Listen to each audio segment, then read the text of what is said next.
स्वागत है आपका न्यूजीलैंड भारत में। आपके साथ मैं हूं शारिफ इब्राहिम। आप देख रहे हैं कुल्हान की खबरें। चकंदरपुर में नक्सलियों के लगाए आईईडी ब्लास्ट में 3 जवान शहीद हो गए। रांची जगुआर के हेड क्वार्टर में शहीद जवानों को श्रद्धांजलि दी गई। सीएम हेमंत सोरेन, डीजीपी नीरज सिन्हा, मुख्य सचिव सुखदेव सिंह ने शहीद जवानों को श्रद्धांजलि दी।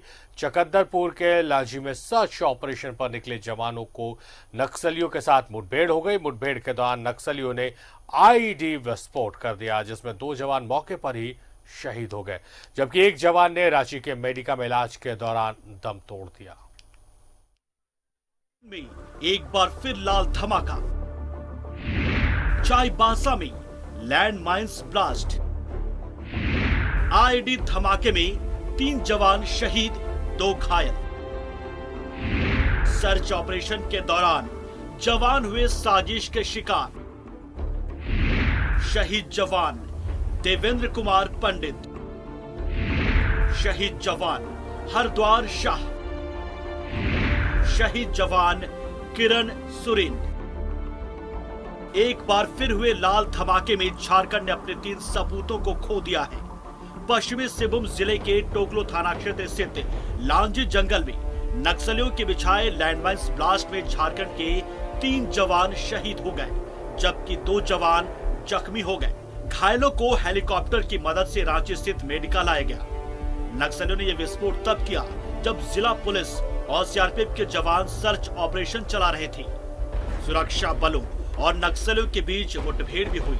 डीजीपी नीरज सिन्हा घायलों का हाल जानने मेडिका अस्पताल पहुंचे। उन्होंने कहा, नक्सलियों को उनकी कायराना हरकत का जवाब मिलेगा। शहीद जवानों में गोड्डा निवासी देवेंद्र कुमार पंडित, पलामू निवासी हरद्वार शाह और सिमडेगा निवासी किरण सुरीन शामिल हैं, जबकि घायलों में खूंटी के दीप टोपनो और लातेहार के निक्कू राव शामिल हैं। इस घटना के बाद उनके गांव में मातमी सन्नाटा पसरा है।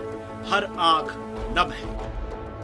संयुक्त टीम कैंप करके सर्च ऑपरेशन चला रही है।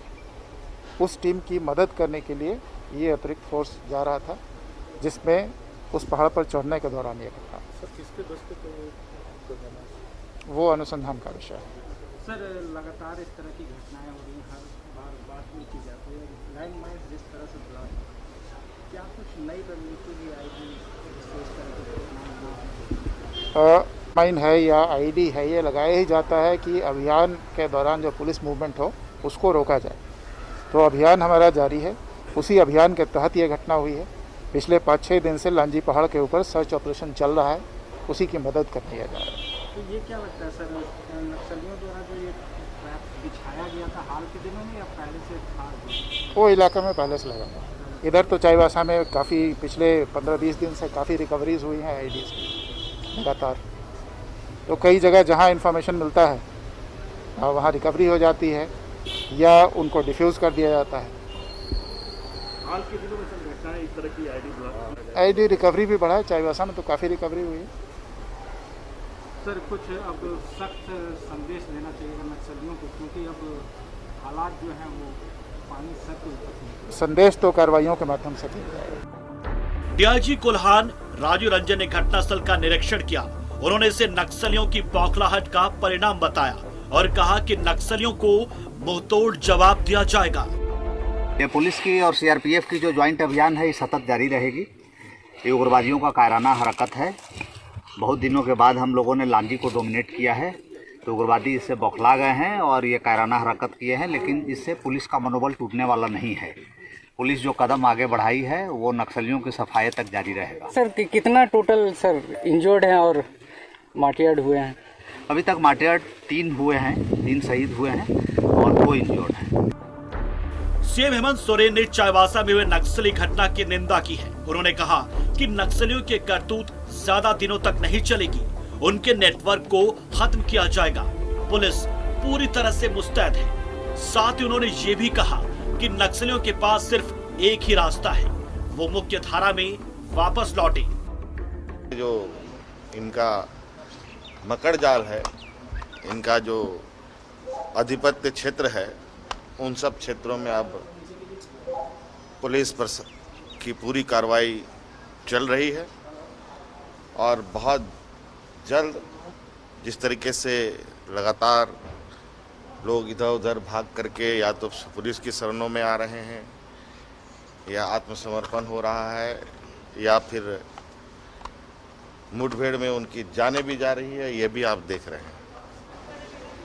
ये घटना घटी है, इस घटना की मैं निंदा करता हूं और शहीद हुए जवान को मैं सैल्यूट करता हूं। वीर जवानों की शहादत और परिजनों के बहते आंसू दिल को चीर रहे हैं। नक्सलियों के इस कायराना हरकत ने हमारे 3 जवानों को हमसे छीन लिया है, लेकिन शायद वो भूल रहे हैं कि हिंसा का रास्ता हिंसा पर ही खत्म होता है। Bureau report, news 11 Bharat. Jamshedpur Parsudih थाना क्षेत्र में बुधवार को चाकूबाजी की घटना हुई। इसके बाद पुलिस ने छापेमारी करते हुए 3 युवकों को गिरफ्तार किया है और उनके पास एक पिस्टल, चाकूबाजी के दौरान इस्तेमाल किया गया चाकू और एक जिंदा कारतूस बरामद किया गया, जबकि इस मामले में 3 आरोपी फरार हैं। एसएसपी ने दावा किया है कि तीनों को जल्द ही गिरफ्तार कर लिया जाएगा।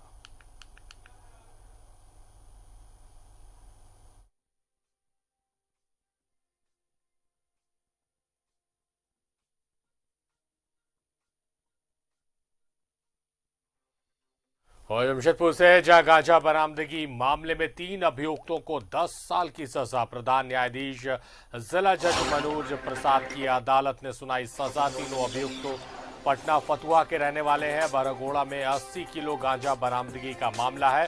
16 मार्च 2020 में बरामद किया गया था गांजा।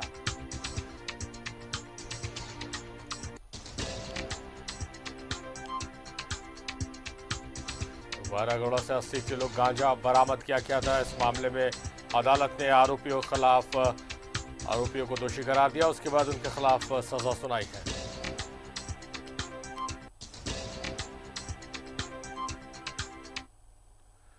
जमशेदपुर में 66 पुड़िया ब्राउन शुगर के साथ एक युवक गिरफ्तार किया गया। पुलिस ने गुप्त सूचना के आधार पर युवक को दबोचा है।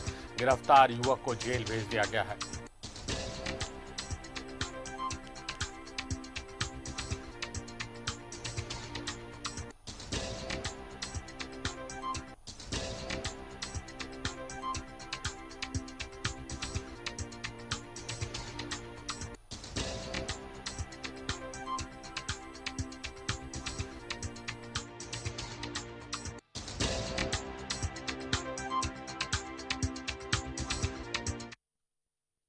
जनसंख्या समाधान फाउंडेशन की ओर से 13 मार्च को जमशेदपुर के काशीडीह में एक सभा का आयोजन होगा। मकसद है लोगों को जनसंख्या नियंत्रण के लिए प्रेरित करना और सरकार को इस दिशा में कानून बनाने के लिए जागरूक करना। आरएसएस के वरीय पदाधिकारी डॉक्टर इंद्रेश कुमार और अनिल चौधरी शिरकत करेंगे।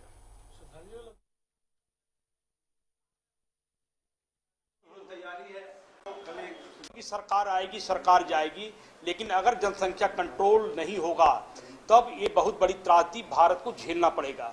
कहीं पुनः भारत का विभाजन ना हो, ऐसे कुछ तत्व लगे हुए हैं। तो उस सब पे अंकुश लगाने के उद्देश्य को लेकर एक जनसंख्या समाधान फाउंडेशन के माध्यम से पूरे हिंदुस्तान में एक आंदोलन का प्रारंभ शुरू हो गया है। लगातार लोग गोष्ठियां और रैली और सभा के माध्यम से जनता को जागरूक करके भारत के सदन के अंदर में यह कानून लाया जाए। अब भारत में कठोर कानून हो, जिस कठोर कानून के तहत में भारत के अंदर में हम दो हमारे दो या लागू कठोरता के साथ हो। इस सरकार आएगी।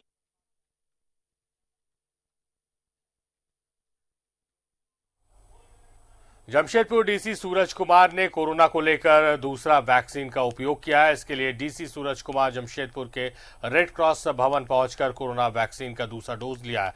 उन्होंने कहा कि वैक्सीन लेने में किसी तरह की परेशानी नहीं है, वह पूरी तरह से सेफ है। कई जगहों पर वैक्सीन देने के लिए सेंटर बनाने की तैयारी की जा रही है ताकि लोगों को आसानी से वैक्सीन लगाया जा सके।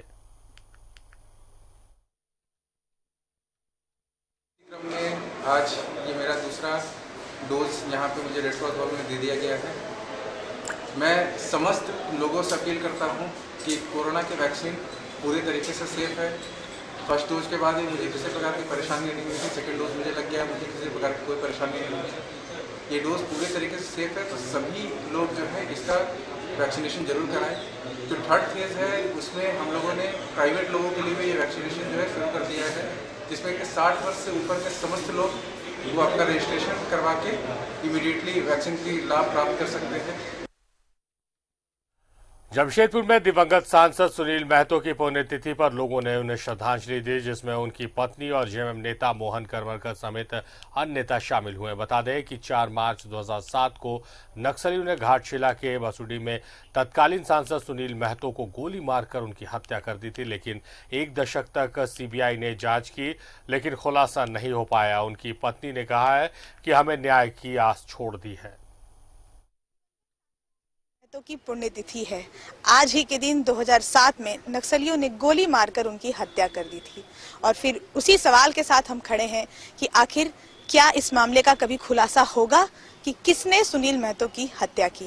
उनकी पत्नी, उनके परिवार आज भी न्याय की प्रतीक्षा में। उनसे हम बात करते हैं कि अब क्या कहना चाहेंगी। मैम, सीबीआई जांच का कुछ नतीजा नहीं निकला, एनआईए जांच की अनुशंसा की गई, उसके बाद अब दूसरी सरकार आ गई है और सब चुप्पी साधे हैं, क्या कहना चाहिए?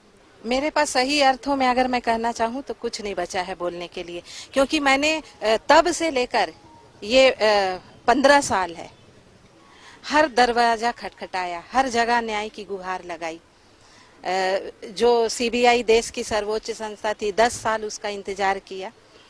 उसके बाद जो तथाकथित लोग जो थे, जिन्होंने इस घटना को अंजाम दिया, जो बोलते हैं वो उन्होंने भी आत्मसमर्पण किया, लेकिन कोई एक पुख्ता जवाब जो मिलना चाहिए वो आज तक नहीं मिला। अभी हम लोग की सरकार है तो हम लोग ये निश्चित तौर पर पार्टी फॉर्म पर हम लोग बात करेंगे कि इनका एक्चुअल अभी तक का क्या रिजल्ट आया। जो इस पर इंक्वायरी चल रहा था उसमें कितने लोग अभी तक कानूनी प्रक्रिया के अंतर्गत उसमें हिरासत में लिए गए, कितने लोग अभी तक बाहर है और इनका हत्या का कारण क्या था। जी कह रहे हैं कि पार्टी फोरम में बात उठाएंगे और उनकी सरकार है तो वो जरूर कहेंगे। एक बार फिर हम सुमन जी से कहना चाहेंगे कि हमारे माध्यम से क्या आप कुछ सरकार को कहेंगे? देखिए, जो भी सरकार आई और गई, सबसे मैंने कहा, मैं एक बार इतना खाली जानना चाहती हूँ कि अगर इन्होंने, फिर वही बात को मैं दोहरा रही हूँ जो बरसों से मैं दोहराती आ रही थी, कि अगर इन्होंने किसी के साथ कुछ गलत किया है और उसका ये अंजाम है तो मुझे संतोष हो जाएगा कि गलत करने वाले के साथ गलत होना चाहिए। और दूसरी बात है कि अगर किसी जन प्रतिनिधि का, जो हम सब मिलके करते हैं, चाहे कोई भी है, हम लोग जनता की सेवा करते हैं और जनता का सेवा का यही उपहार है कि मुझे ये सफेद साड़ी में लिपटी आप देख रहे हैं, मेरे बच्चों का अनाथ आप देख रहे हैं, अगर यही है तो मैं ये कहना चाहती हूँ आपके माध्यम से कि फिर कोई कभी जनता की सेवा ना करे। ये सुमन महतो हैं जो सरकार से ये कहना चाह रही हैं कि क्या जनप्रतिनिधि होने की यही सजा है। सरकार से गुजारिश है कि इस मामले पर जरा ध्यान दे और इस बात का खुलासा किया जाए कि आखिर दिवंगत सांसद की हत्या क्यों और किस वजह से हुई और किसने की, घटना के पीछे कौन लोग थे। कैमरामैन अनवर के साथ हन्नी अमृता, न्यूज़ 11 जमशेदपुर। दिवंगत सांसद सुनील महतो की 14वीं पुण्यतिथि पर सरायकेला खरसावां जिले के गम्हरिया में उनके समाधि स्थल पर जाकर जेएमएम कार्यकर्ताओं ने श्रद्धासुमन अर्पित कर श्रद्धांजलि दी। उन लोगों ने दिवंगत सांसद की आत्मा की शांति के लिए कामना की। साथ ही कार्यकर्ताओं ने कहा कि सांसद की हत्या पर परिजनों के उठाए गए सवालों का जवाब दिए जाने की मांग की।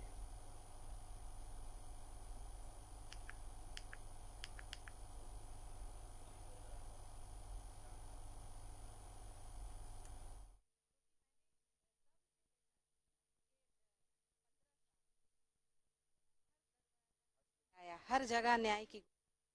सुनील महतो एक ऐसा व्यक्ति थे जो अपने काम और अपने व्यवहार के कारण सभी लोगों के बीच में एक अपना छाप छोड़ करके गए और भारत के इतिहास में ये पहला ऐसा मेरी जानकारी में केस होगा जो सांसद का हत्या हुआ है।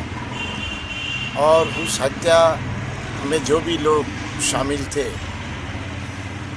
जांच एजेंसियों के द्वारा, चाहे वो सीबीआई हो या स्टेट पुलिस हो और चाहे कोई भी जांच एजेंसी के द्वारा इसका जांच करके जो भी लोग आज उस हत्या में शामिल हुए हैं, वैसे लोग, उन लोगों पर कार्रवाई होना चाहिए।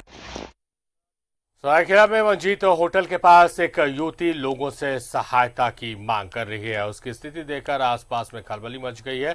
स्थानीय लोगों ने इसकी सूचना चांडिल थाने को दी है। पुलिस ने पीड़ित को चांडिल स्वास्थ्य केंद्र भेजा। पीड़िता का कहना है कि पिछले 1 महीने तक बंधक बनाकर नशीली सुई देकर उसके साथ दुष्कर्म किया गया है। पीड़िता का प्राथमिक उपचार करने के बाद पुलिस उसे बताए हुए जगहों पर लगातार छापेमारी कर रही है। पुलिस को अब तक कोई साक्ष्य नहीं मिला है। युवती की निशानदेही पर गैरेज से एक युवक को पुलिस ने हिरासत में लिया, जिससे पूछताछ की जा रही है।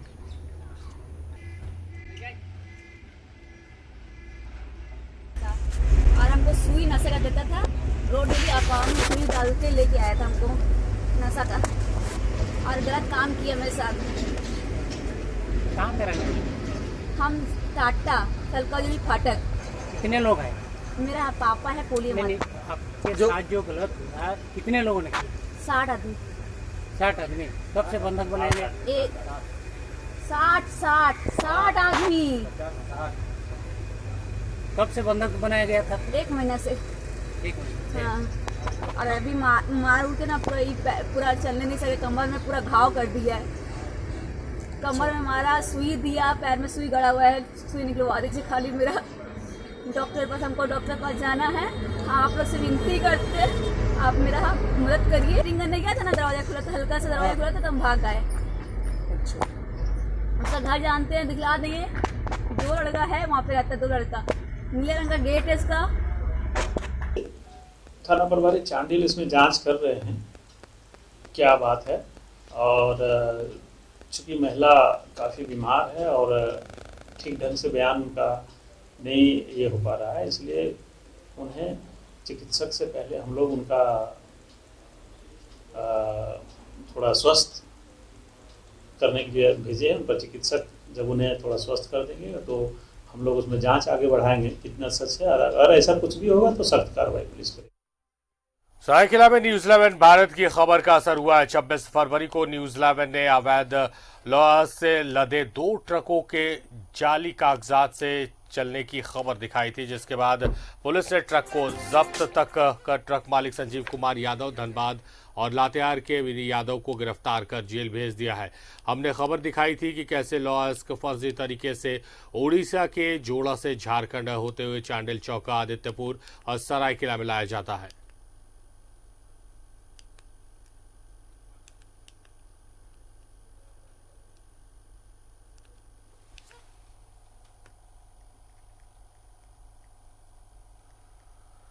बुलेटिन में खबरें अभी और भी है, मगर रुकेंगे छोटे से ब्रेक के लिए।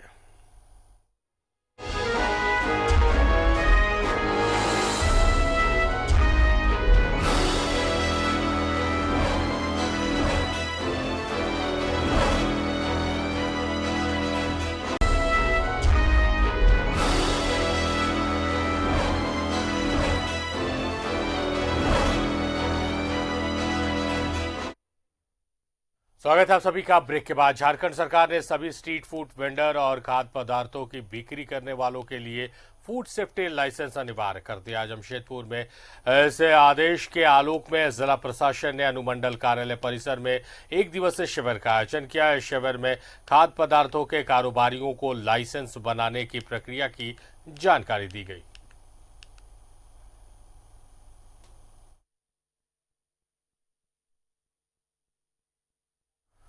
जमशेदपुर में रोल बॉल एसोसिएशन को इस साल role ball federation of India की ओर से सीनियर नेशनल चैंपियनशिप आयोजित करने की जिम्मेदारी दी गई है।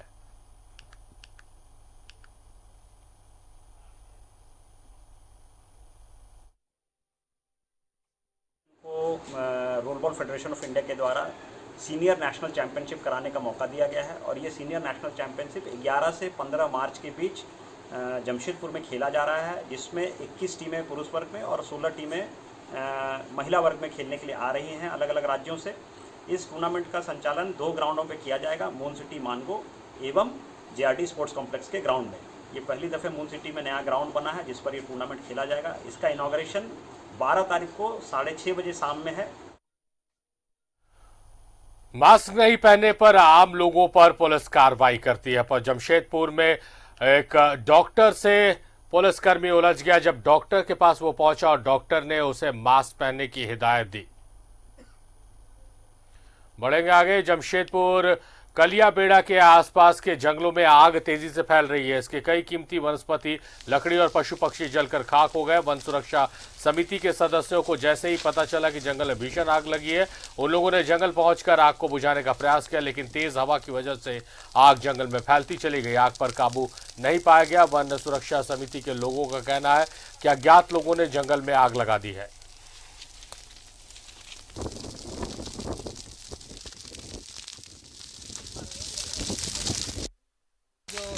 रोड किनारे पहाड़ के अंदर कहीं लगा दिया है कोई आदमी, तो हम लोग चाहते हैं कि गांव आदमी कुदादा, भाटडाड़ी, गिद्दरडाड़ी, उसके बाद बलेडी से आदमी आया हुआ है। अभी कोशिश कर रहे हैं कि बताने के लिए स्थान है पूरा जंगल को कोई आदमी जला दिया है। पूरा जंगल बलेडी धुलाड़ी जंगल पूरा जाल के राख हो गया है। और हम लोग गाँव का आदमी सब बालीडी बहारडाड़ी से कुदादा से भी आया है गार्ड साहब, और सबको हम लोग प्रयास कर रहे कि बुताने के लिए।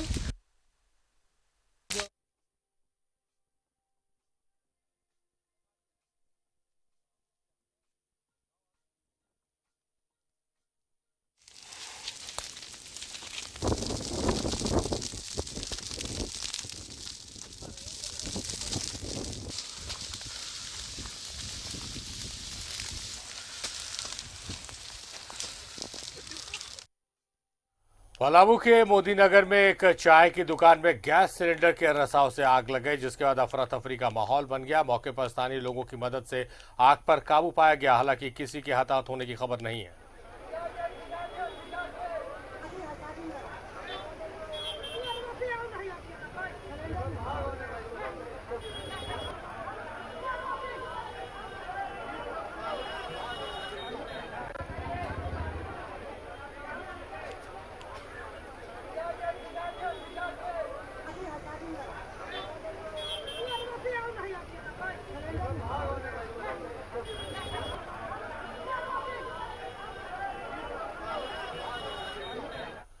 दुमका में साबुन निर्माण कंपनी के मुंशी से ठगी करने का आरोपी को नगर पुलिस ने गिरफ्तार कर लिया है। इसकी जानकारी प्रेस वार्ता कर एसडीपीओ नूर मुस्तफा ने दी है। उन्होंने बताया है कि मामला पश्चिम बंगाल के बर्धमान जिला का है, जहां ग्लास और सिलिकेट वर्कर्स के नाम पर व्यवसायी मनोज से 25 फरवरी को फोन कर ठगों ने 340 पेटी साबुन का ऑर्डर दुमका भेजने के लिए कहा था।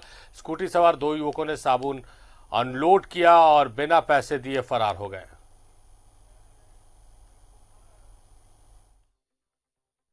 गुप्त सूचना के आधार पर और तकनीकी मदद से हम लोगों ने उन दोनों लड़कों को गिरफ्तार किया, और उसके बाद उसी की निशानदेही पे हम लोग जो मेन अभियुक्त है मदन शर्मा फेक नेम है, उनका सत्यापन के बाद पता चला कि उनका नाम सुमन है, जो जमुई का रहने वाला है। वहाँ हम लोग भी छापेमारी की, लेकिन वो नहीं मिला। वहाँ से साबुन के कुछ पेटियाँ बरामद हुई और मेन अभियुक्त की खोजबीन जारी है। उम्मीद है कि जल्द पकड़े जाएंगे।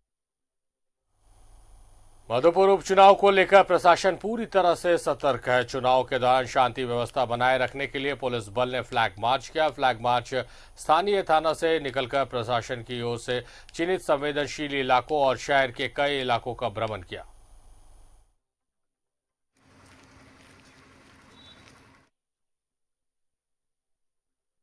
मेरे साथ फिलहाल इस बुलेटिन में इतना ही। देखते रहिए न्यूजीलैंड भारत।